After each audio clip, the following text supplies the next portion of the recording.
सद्गुरुदेव भगवान की जय। नवरात्रि क्या है?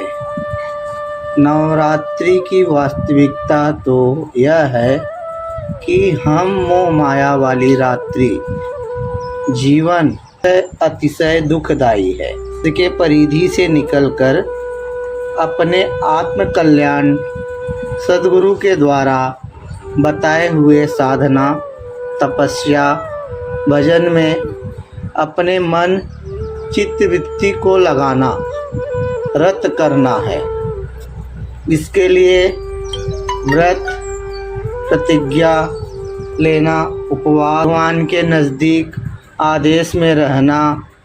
जब साधना की पराकाष्ठा पर पहुँच जाएंगे, ब्रह्म के नवगुण वृत्ति ही नवरात्रि है, जो शिव सद्गुरु की आंतरिक योग्यता है। जब नौ इंद्रियां संयमित हो जाती हैं तो ये दुर्ग अर्थात एक किले की तरह हो जाती हैं। तभी नौ दुर्गे अर्थात इनमें दैवी संपद प्रवाहित हो जाती है। यही नौ देवी है। और जब ईश्वरी प्रकाश अर्थात ज्ञान की जागृति हो जाती है तो नवरात्रि अर्थात नवीन रात्रि हो जाती है। दुर्गा का स्वभाव है कि शत्रुओं का नाश करती है। यह दुर्गा प्रेम का प्रतीक, श्रद्धा का प्रतीक है। अब प्रेम श्रद्धा कहाँ होती है? किस दिशा में ले जाती है? क्या प्राप्त कराती है? इसका स्वरूप नव दुर्गा के रूप में है। हर मनुष्य मोह रूपी रात्रि में है। जब हृदय में ईश्वर को पाने की इच्छा जागृत होती है, वहाँ से नवरात्रि आरंभ होता है। पार्वती का जन्म हिमाचल के यहाँ मैना के द्वारा हुआ। हिमाचल कहते हैं हृदय को। मैना अर्थात मैं, अहंकार ना हो, ऐसी स्थिति में प्रेम की जागृति होती है।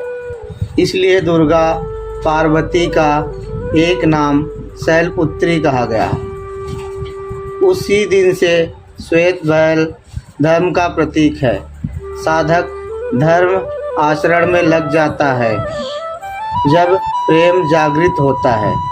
दूसरा नाम है ब्रह्मचारिणी, जिससे ब्रह्मा की प्राप्ति होता है। उस कर्म का आचरण होने लगता है। आचरण जब होने लगता है तब तीसरा नाम चंद्रघंटा, भजन से संयुक्त मन ही चंद्रमा है। ऐसे मन में ईश्वरी नाद का संचार होने लगता है, इसलिए इसे चंद्रघंटा कहते हैं।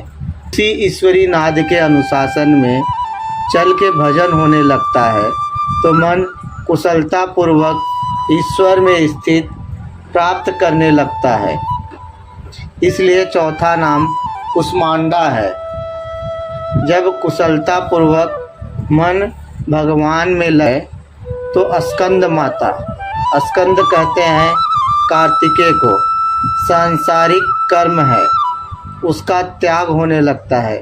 इसलिए दुर्गा का एक नाम है स्कंद माता।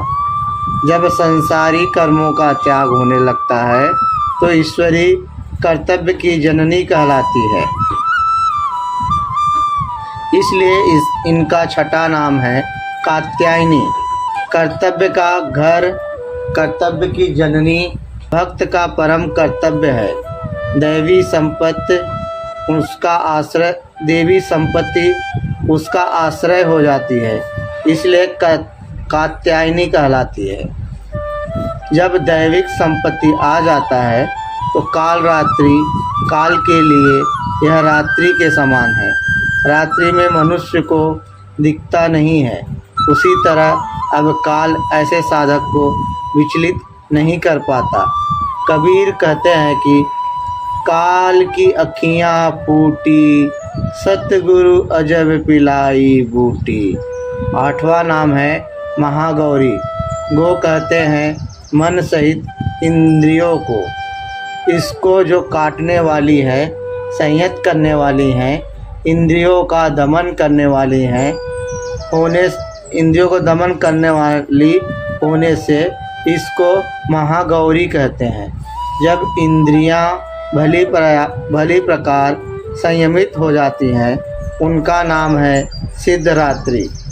परम शांति परमात्मा उसका सिद्ध करा देती है, इसलिए सिद्धरात्रि कहलाती है। यही नवरात्रि का आध्यात्मिक रहस्य है। परम पूज्य गुरुदेव के श्री मुख से प्रवाहित अमृत की धारा भारतीय दर्शन का वास्तविक बोध कराती है। इस आध्यात्मिक ज्ञान के लिए उनके श्री चरणों में कोटि कोटि नमन। बोलिए ओम श्री सद्गुरुदेव भगवान की आध्यात्मिक विकास और परम शांति के लिए यथार्थ गीता अवश्य पढ़े। गीता मानव मात्र का धर्मशास्त्र है। भ्रांत पुरुष को गीता जैसा कल्याणकारी शास्त्र मिल भी जाए तो वो उसे नहीं समझ सकता। पैतृक संपदा को कदाचित वो छोड़ भी सकता है, किंतु इन रूढ़ियों और मजहबी पचड़ों को नहीं मिटा सकता। पैतृक संपत्ति को हटाकर आप हजारों मील दूर जा सकते हैं, किंतु दिल दिमाग में अंकित ये रूढ़िगत विचार वहां भी आपका पिंड नहीं छोड़ते।